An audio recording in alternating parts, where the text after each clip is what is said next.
Bonjour la belle diaspora, bonjour tout le monde. J'espère que vous vous portez bien mes belles. J'espère qu'aujourd'hui ma belle, tu te portes bien. En tout cas, je viens t'annoncer une très bonne nouvelle. À toi qui vis dans la diaspora comme moi, je viens t'annoncer une très bonne nouvelle. Je pense que c'est une bonne nouvelle. Je pense que quand je suis arrivée dans la diaspora il y a plus de 20 ans, si je trouvais une opportunité pareille, j'allais sauter dessus. Je n'allais pas me gêner, je n'allais pas frogner des yeux, j'allais sauter sur l'opportunité. Il s'agit de quoi? Il s'agit un groupe de networking. Le networking du succès. Le but et l'objectif, c'est la réussite. C'est ta réussite, ma belle. C'est ma réussite aussi. Parce que je ne suis pas ici pour vous vendre un rêve. Je suis coach, oui, mais je ne suis pas ici pour vous vendre un rêve. J'ai encore mes transitions à gérer dans la vie. Qu'à cela ne tienne, j'ai la passion dans mon cœur d'encourager les autres. C'est pour ça que ce groupe, il arrive à point nommé pour énormément de personnes. Pourquoi? Comme je vous l'ai dit, quand j'arrivais dans la diaspora il y a très longtemps, au départ, je me suis un peu perdue. Je vous assure, j'ai galéré, j'ai trimé. J'ai galéré et j'ai trimé parce que je suis arrivée très impréparée. Je ne savais pas ce que c'est qu'aller vivre à l'étranger. Je n'étais pas préparée pour ça. Je n'ai pas fait, comme on dit, mon homework. Je n'ai pas fait mon devoir pour comprendre. Je ne savais même pas qu'il fallait faire un devoir, qu'il fallait apprendre à vivre à l'étranger, même à distance. Je ne l'ai pas fait. Et quand je débarque, la situation n'est pas celle que j'attendais.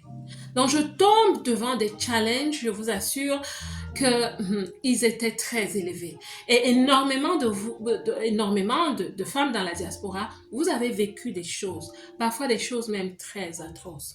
Donc j'ai trimé et je ne savais pas comment.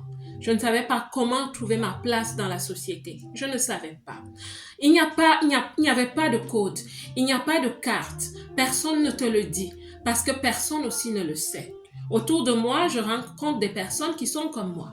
Certains étaient là depuis longtemps, mais elles n'avaient pas les cartes.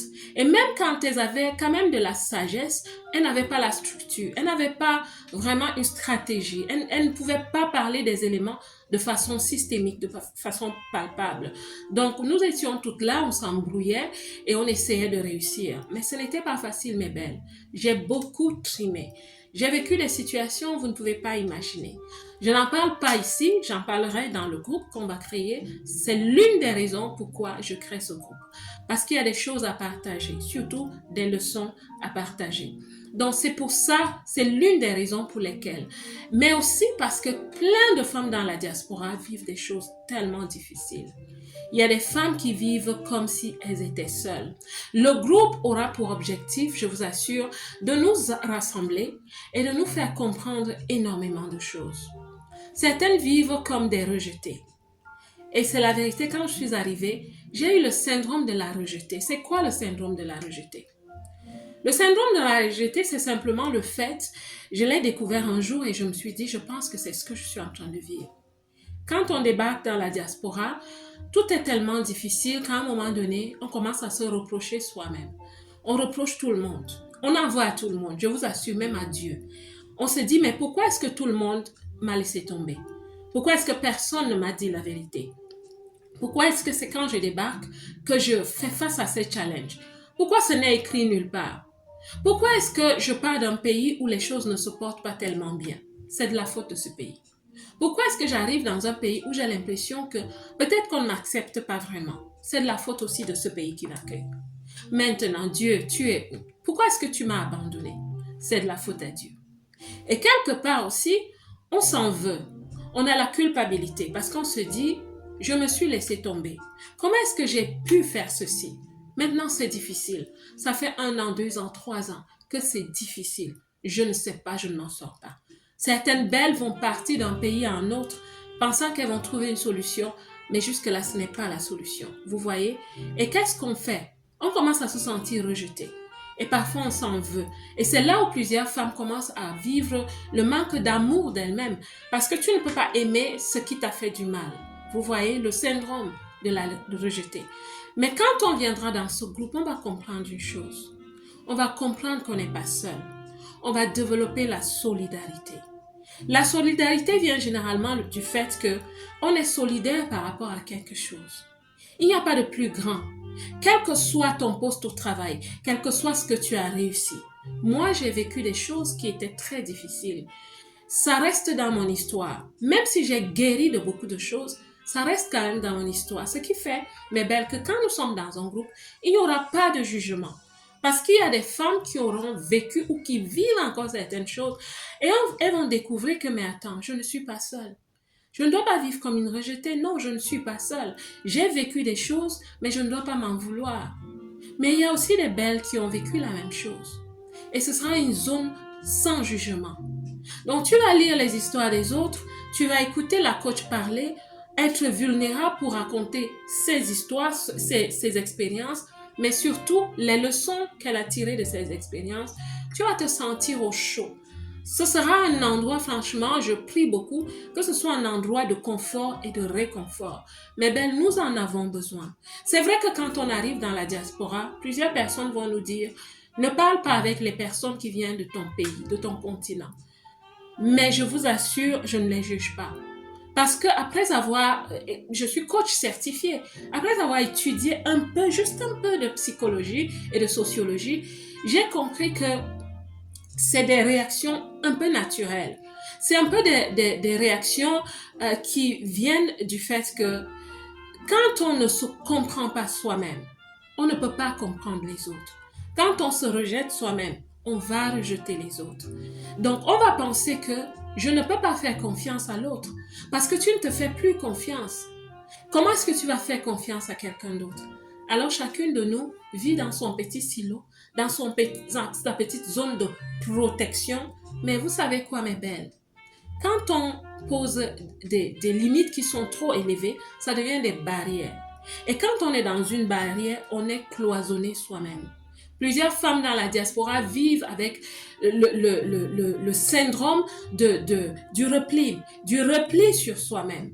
Et vous savez, le repli sur soi-même ne t'aide pas. Parce que tu te replies, tu n'es pas ouverte. Et tu n'es pas aussi ouverte aux opportunités. Et ça fait qu'avec tout ça, les femmes vivent parfois le dépérissement de leurs compétences. Pourquoi? Parce que tu n'apprends pas des autres. Tu n'apprends pas des autres. Et tu continues de vivre avec le souvenir de la culture d'où tu viens. Tu penses que c'est tout ce que tu as vécu avant qui est beau. Oui, tout ce qu'on a vécu avant le choc est toujours beau. Quand on a eu un accident même de voiture, moi j'ai eu un accident de voiture une fois. Et on se souvient toujours de toutes les années qu'on a passées sans accident. Même si après on recommence à conduire, on pense toujours que tout était beau avant. Il faut se reconstruire, il faut guérir des blessures. Il y a plusieurs raisons pour lesquelles on va être à cet endroit. Mais belle, ce sera un groupe super. Ce sera un groupe, franchement, je ne vous vends pas le rêve, mais ce sera un groupe où nous allons développer la solidarité. Nous en avons besoin. Nous allons partager les leçons les unes des autres, mes belles. Nous allons être ouvertes. Nous allons être ouvertes à écouter les autres. Nous allons être ouvertes à ne pas juger les autres. Nous allons être ouvertes à apprendre les unes des autres. Nous allons guérir aussi. Ce sera pour moi, je pense que ce sera de la thérapie. Parce que l'un des éléments de la thérapie, je ne suis pas thérapeute, donc je ne vous promets pas des séances de thérapie, mais le fait de lire les histoires des autres et d'avoir un reflet, un miroir sur sa propre histoire. Parfois, on va se dire, je pensais que pour moi, était plus grave. Mais tu vas lire et tu vas te dire, waouh, certaines souffrent. Et quand tu commences à exprimer de la compassion pour quelqu'un, tu es sorti de ton problème parce que tu t'es élevé et tu t'es dit, je peux aider.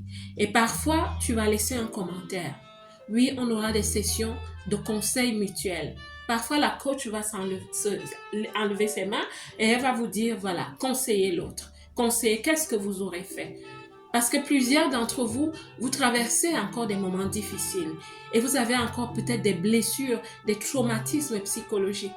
Et les autres, nous ne sommes pas des psychologues, mais je vous assure, je viens d'une culture où, sous l'arbre, quand on se parle, on se guérit mutuellement.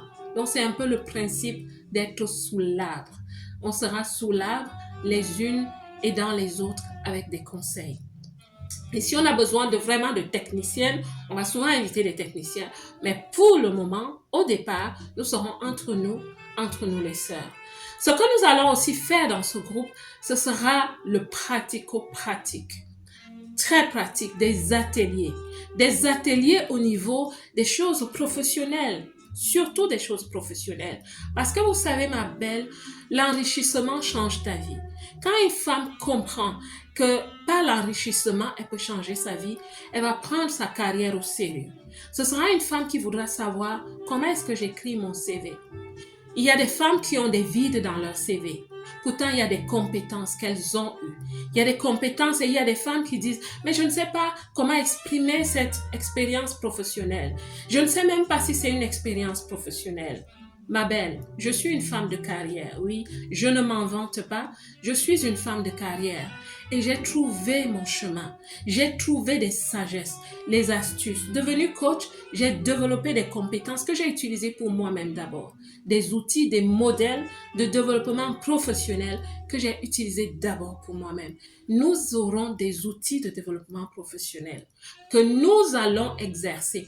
Tu vas créer tes outils. Tu vas comprendre comment postuler vers le haut. Tu vas comprendre comment postuler dans des grosses entreprises.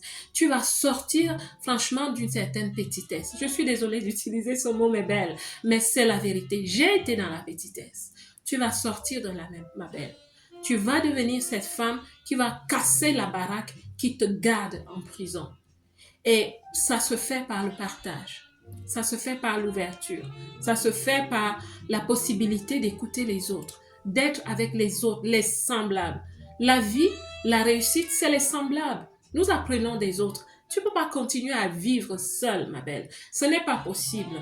Donc, j'invite dans ce groupe les belles qui ont pris la ferme décision vraiment de réussir. Oui, venez dans ce groupe et on sera là à se motiver et à se parler. Moi, en tant que coach, je vais vous apporter des vidéos que je ne vais pas poster ici. Des toutes petites vidéos, mais des vidéos quand même assez corsées sur les choses et sur vos questions.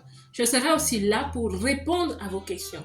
Donc, quand vous posez une question, je vais répondre. Je vais faire peut-être une vidéo où je vais répondre à quelqu'un de façon personnelle. Je vais vous aider. Dans ce groupe, je vais vous aider. Ce sera un groupe de partage, un groupe de solidarité. Maintenant, qui n'est pas éligible à être dans ce groupe? Écoutez-moi bien. Je vais peut-être devenir un peu pas gentil du tout, mais je vais le dire quand même. Vous savez, nous sommes dans le monde digital. Et dans le monde digital, les gens se comportent comme dans le monde physique. Rien ne les change quand ils sont sur le digital. Les personnes un peu pas gentilles sont aussi un peu pas gentilles sur le digital. Et j'ai vécu des choses très palpables par rapport à cela. Le premier exemple, c'est quand il y a quelques années, je n'avais pas encore la belle diaspora comme concept, c'était encore clé de vie. Je donnais vraiment des conseils, des astuces comme ça en général de la vie. Et avec clé de vie, j'avais un groupe. J'avais un groupe où je motivais les femmes, un groupe où j'accueillais les femmes, comme ce groupe que je suis en train de vouloir former. Et je vous assure, les femmes qui entraient dans ce groupe, j'ouvrais mes yeux, je n'en revenais pas. Je vous dis, je n'en revenais pas. Parce que je mettais mon tout pour motiver cette femme. Parce que je mettais vraiment mon tout pour apporter des choses d'un certain calibre. Alors, il y avait des femmes, je vous dis des leaders, si je vous cite les noms, vous les connaissez. Et le groupe grandissait et grandissait. Mais ce que j'avais aussi remarqué, c'est qu'à un certain moment, je recevais des notifications, c'était sur Facebook, des notifications dans mon tableau de bord où tout le monde ne voit pas, chacune de nous a son tableau de bord, surtout quand tu es en groupe, où Facebook me notifiait que je fais des choses avec ma communauté qui ne répondent pas aux règles de leur communauté. Je ne comprenais pas. Je leur écrivais, je me battais comme je pouvais, mais j'étais encore très novice, je ne comprenais pas. Et je vous assure, du jour au lendemain, ma page avait disparu.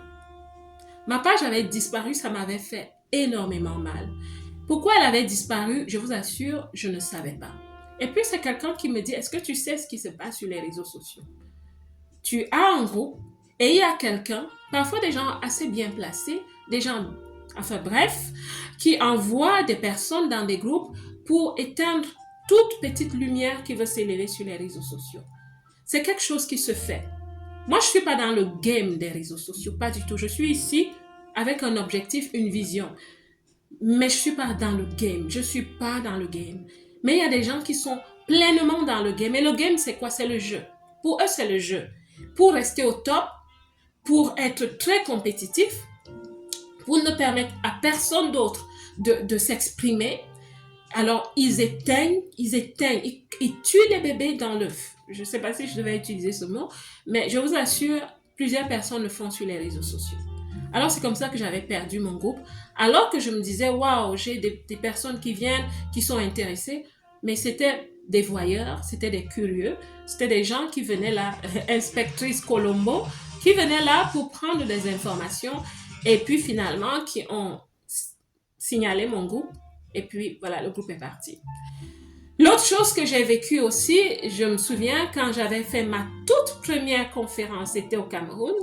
C'était une conférence magnifique et les gens sont venus, il y a eu vraiment affluence, on a rempli une salle, c'était dans un super hôtel, dans une salle. On a pris une salle dans un super hôtel au Cameroun et la salle était pleine, c'était vraiment merveilleux. Seulement, après la conférence, je recevais, disons, j'organisais la conférence, coucou à toute ma famille qui était vraiment mes gens de main, qui m'ont aidé.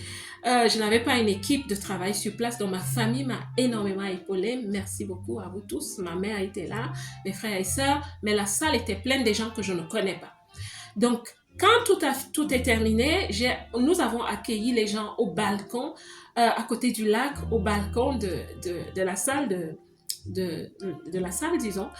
Et pendant qu'on était là, je disais bonjour à tout le monde. Les gens qui ne se connaissaient pas causaient entre eux. C'était une super bonne ambiance. Il y avait deux dames. Je les ai vues, je me suis dit, est-ce qu'elles vont mal? Je suis allée vers elles. Elles étaient assises. Je ne vais pas mettre leur photo ici. Elles étaient assises quelque part, juste toutes les deux. Et je suis allée vers elles, je les ai saluées comme j'ai salué tout le monde. Et je leur ai demandé, ça va? Elles me disent, oui, oui, oui, ça va, ça va. Je suis partie, mais de temps en temps, je jetais un coup d'œil parce qu'elles ne se mixaient pas aux autres, elles ne causaient pas avec les autres, elles étaient juste à deux.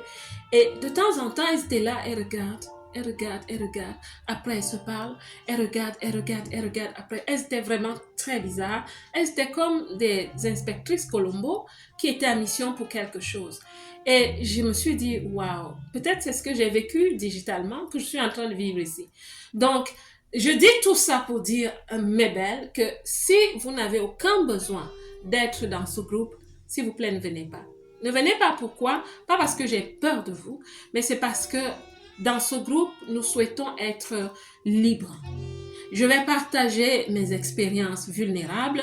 Il y en a qui vont partager. Je vais les encourager pour leur propre libération et pour qu'elles aient un espace de confiance et de confort, de réconfort, à partager parfois leurs histoires ou à laisser des commentaires qui édifient les autres. Nous voulons être libres. Nous n'avons pas besoin de certaines personnes. Non, nous n'avons pas besoin de certaines personnes. Donc, vous n'êtes pas obligé de venir. Donc, maintenant, comment accéder à ce groupe? La première étape, c'est de nous envoyer un mail à l'adresse qui s'affiche. Envoyez-nous un mail et là, on vous dira exactement ce que vous devez faire. Ce ne sera pas compliqué du tout. Envoyez juste un mail à cette adresse et puis on vous dira exactement ce que vous devez faire. Voilà. Donc, c'est ce que je voulais partager avec vous aujourd'hui. Si vous avez des questions, laissez un commentaire. Si vous avez des questions, écrivez à ce mail. Je vais vous répondre à ce mail, à cette adresse mail. Donc, soyez prêtes, mes belles. Ce sera franchement du level up. Ce sera du level up. Je vais vous donner le maximum que je pourrai. Nous allons évoluer, nous allons avancer et après de longs mois, nous allons passer à une étape supérieure.